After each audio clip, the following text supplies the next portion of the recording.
بسم الله والحمد لله والصلاة والسلام على أشرف الأنبياء والمرسلين وعلى آله وأصحابه أجمعين ومن تبعهم بإحسان إلى يوم الدين. السلام عليكم ورحمة الله وبركاته. دوستان عزیز، درس تجوید را از کتاب تجوید نوین دوام می‌دهیم و ما درس گذشته با شما صفات حروف را تمام کردیم و می گذاریم به درس امروزه مرتبه های سرعت قرائت. مرتبه های سرعت قرائت سه قسم است. یکم التحقیق. تحقیق یعنی با دل آرام خواندن قرآن کریم، اندیشه کردن به معنای آیات ها و رعایت نمودن احکام تجوید می باشد. این نمود قرائت بیشتر در وقت تعلیم دادن قرآن کریم استفاده برده می شود. یعنی استاد آهسته آهسته می خواند با دل آرام و شاگرد باشد آیات ها را گوش کرده تکرار می کند.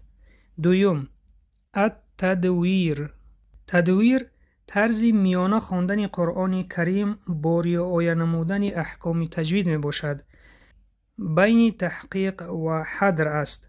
این نمود قرائت در وقت خواندن نماز با جماعت راست می آید. یعنی میانه خواندن است. از تحقیق دیده کمی تیزتر و از حدر دیده کمی آهسته تر خواندن. چون در نماز امام وقتی که نماز میگذارد با نمازگزاران باید میانه خواند، نه تیز خواند و نه آهسته خواند. و سیوم الحدر. حدر طرزی با سرعت خواندن قرآن کریم با رعایت احکام تجوید می باشد. این نمود قرائت بیشتر برای حافظان قرآن کریم راست می آید تا آنها قرآن کریم را بسیارتر تکرار کنند تا سوره ها فراموش نشوند. یک چیز را قید کردن ضرور است که در هر سه نمود قرائت باید قاعده های تجویدی رعایت کرده شوند. این مهم است دوستان، در هر سه نمود قرائت باید احکام تجوید رعایت کرده شوند. و در وقت قرائت حدر سرعت قرائت چنین باید باشد که شنونده تواند کلمه ها را از یکدیگر فرق کند. دوستان، حدر یعنی در وقتی که با سرعت میخواند و سرعت باید چنین باشد که شخصی که شما را میشنود او باید کلمه ها را فرق کند. برای مثال خواندن تحقیق: بسم الله الرحمن الرحیم و تدویر میانه بسم الله الرحمن الرحیم و حدر با سرعت بسم الله الرحمن الرحیم. ببینید دوستان، در هر سه نمود قرائت ما قاعده های تجویدی را رعایت کردیم. میگذاریم به موضوع دیگر، آغاز تلاوت در اول سوره.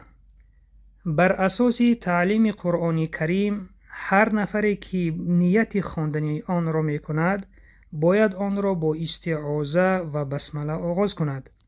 استعاذه در لغت معنای پناه بردن را داشته عبارت است از گفتنی اعوذ بالله من الشیطان الرجیم. معنایش پناه میبرم به خداوند از شر شیطانی رانده شده. بسمله در لغت معنای نام خدا را به زبان آوردن را داشته عبارت است از گفتنی بسم الله الرحمن الرحیم. معنایش به نام خداوند بخشنده و مهربان. به خواننده قرآن کریم لازم است که هنگام تلاوت بعد از استعاذه بسمله را در اول تمام سوره ها بخواند بغیر از سوره توبه، زیرا این سوره به بسمله آغاز می شود. می گذاریم به موضوع دیگر، آغاز تلاوت از بین قرآن.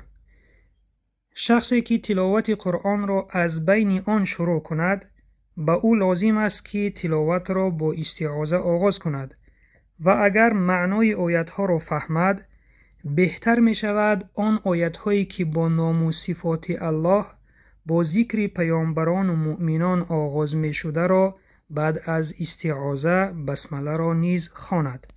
به مانند ببینید دوستان، آیت با نام الله آغاز می شود. به این سبب باید اول استعاذه را خوانیم، بعد بسمله، بعد آیت را. مثال: اعوذ بالله من الشیطان الرجیم بسم الله الرحمن الرحیم الله لا اله الا هو الحی القیوم.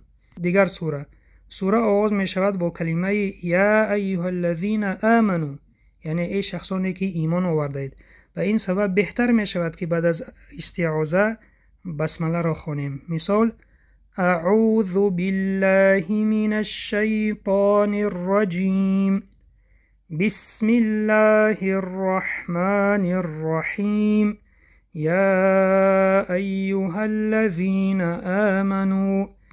و در اینجا سوال به میان می آید: اگر شخص معنای قرآن را نداند چیکار کند؟ دوستان عزیز، هیچ مشکلی نیست. اگر معنای قرآن را ندانید، می توانید سوره ها را با استعاذه، یعنی با گفتن اعوذ بالله من الشیطان الرجیم آغاز کنید و آن آیت هایی که با ذکر کافران و عذاب آنها با ذکر دوزخ آغاز می شده را تنها با استعاذه آغاز کند. به مانندی ببینید دوستان، در این آیت لا یستوی اصحاب النار آمده است. اصحاب النار یعنی شخصانی که در دوزخ هستند. و این سبب این آیت را تنها با استعاذه آغاز کنیم کفایه است. اعوذ بالله من الشیطان الرجیم لا یستوی اصحاب النار و اصحاب الجنه. و آیت دیگر این الذین کفروا، به تحقیق آنهایی که کافر شدند.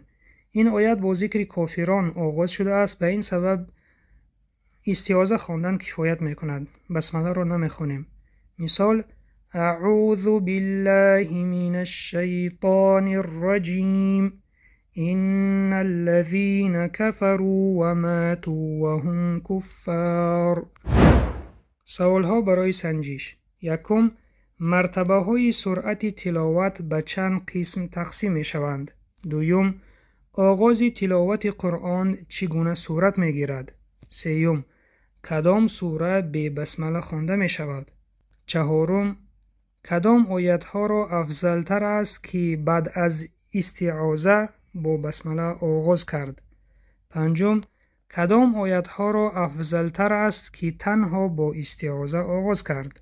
و وظیفه خانگی: موضوعهای در بالا گذشته را حداقل 3 مرتبه خوانید و جایهای اساسی آن را در دفتر کاری خود نویسید. این بود پایان موضوع امروزه.